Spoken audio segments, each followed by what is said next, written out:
নমস্কার বন্ধুরা, তিন দিদির হেসেলের আরেকটা নতুন এপিসোডে সবাইকে স্বাগত জানাই। আশা করি আপনারা সবাই ভালো আছেন। আজকে আমরা আপনাদের জন্য কিন্তু একটা দারুণ স্বাদের মজার রেসিপি নিয়ে এসেছি। এই যে দেখুন, আমরা নিয়েছি কিছুটা পাট শাক। পাট শাক তো আমরা সবাই খাই, আপনারা নিশ্চয়ই সকলেই পাট শাক রান্না করেন, যেভাবে পছন্দ করেন সেভাবে খেয়ে থাকেন। তবে আমরা আজকে যেভাবে এটা বানাবো, আমি জানি না আপনারা এইভাবে খেয়েছেন কি না কখনো। যদি না খেয়ে থাকেন তাহলে কিন্তু অবশ্যই একবার এইভাবে বানিয়ে খেয়ে দেখবেন। এটা কিন্তু একটা অসাধারণ স্বাদের রেসিপি এবং খুবই কম সময়ে কিন্তু এটা হয়ে যায়।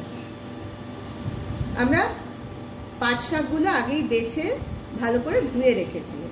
তার সঙ্গে যা যা উপকরণ এখানে নিয়েছি,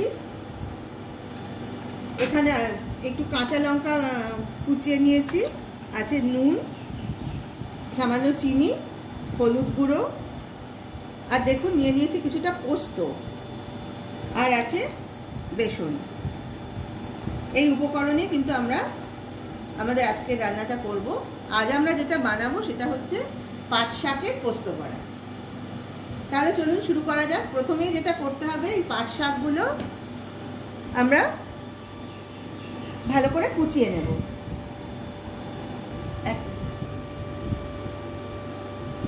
দিদি এবার তাহলে শাকটা কুচিয়ে নাও।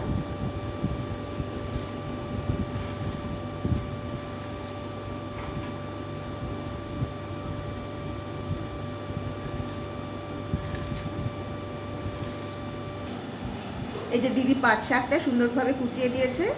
এবার আমি কিছু উপকরণ এর সঙ্গে মেখে নেব।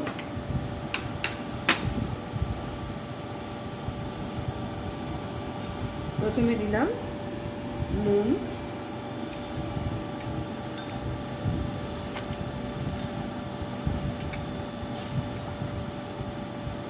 দিলাম সামান্য কয়েক দানা চিনি, এবার দিচ্ছি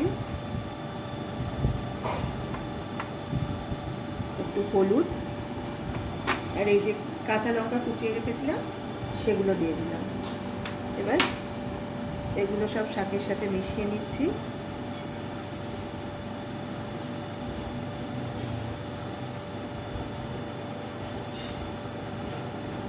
এবার এখান থেকে দেব বেসন।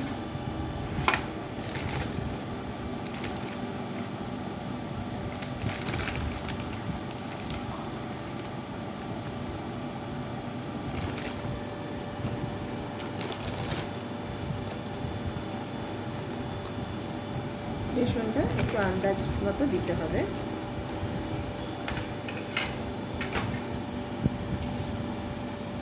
প্রথম হলে সামান্য জল দিয়ে নিতে হবে।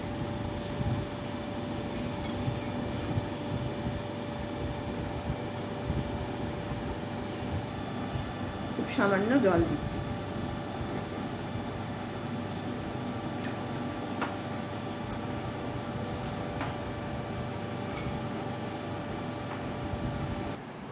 এই পাট শাকের মিশ্রণটা দিয়ে আমরা এরকমভাবে বড়া শেপে তৈরি করে নিয়েছি।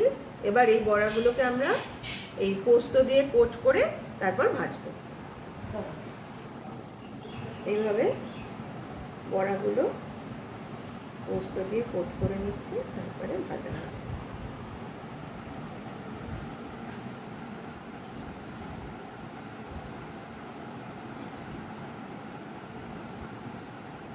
এইভাবে আমরা সব বড়াগুলোকে পোস্ত দিয়ে কোট করে নিয়েছি। এবার কড়াইতে সাদা তেল গরম করে আমরা এগুলো ভেজে নেব। আমরা কড়াইতে সাদা তেল গরম করে নিয়েছি।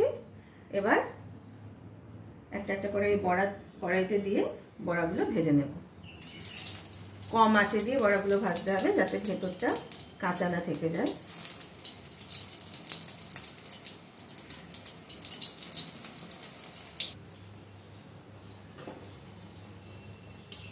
এবার বড়াগুলো আমরা উল্টে দিচ্ছি। নিচের দিকগুলো মোটামুটি ভাজা হয়ে গেছে, এবার উল্টে দিচ্ছি যাতে অন্য দিকটাও ভাজা হয়ে যায়।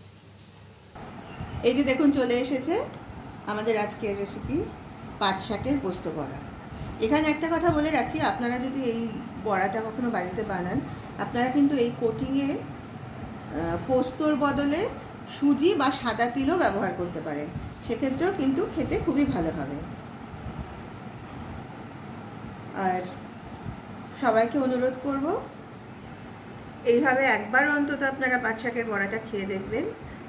আমাদের বিশ্বাস আপনাদের সকলেরই নিশ্চয়ই খুবই ভালো লাগবে। এটাও কিন্তু একটা অনেক দিনের পুরনো বাঙালি রান্না, প্রায় লুপ্তপ্রায় বাঙালি রান্না বলতে পারেন। আর ভিডিওটা ভালো লাগলে প্লিজ একটা লাইক দেবেন আর শেয়ার করবেন আপনাদের পরিচিত সকলের সঙ্গে। আর যারা যারা এখনো পর্যন্ত আমাদের এই 3 দিদির হেসেল চ্যানেলটাকে সাবস্ক্রাইব করেননি, তাদের সকলের কাছে আমাদের অনুরোধ, আপনারা প্লিজ আমাদের 3 দিদির হেসেল চ্যানেলটা সাবস্ক্রাইব করুন। আর সাবস্ক্রাইব করে পাশে থাকা বেল আইকনটা প্রেস করে দিন, তাহলে কিন্তু আমাদের এই চ্যানেলে যখনই কোনো নতুন ভিডিও আপলোড করা হবে তার নোটিফিকেশান আপনারা পেয়ে যাবেন। আজ তাহলে এই পর্যন্তই। সবাই ভালো থাকবেন। আবার আগামীকাল আপনাদের কাছে চলে আসবো একটা নতুন রেসিপি নিয়ে। আজ তাহলে আসি, নমস্কার।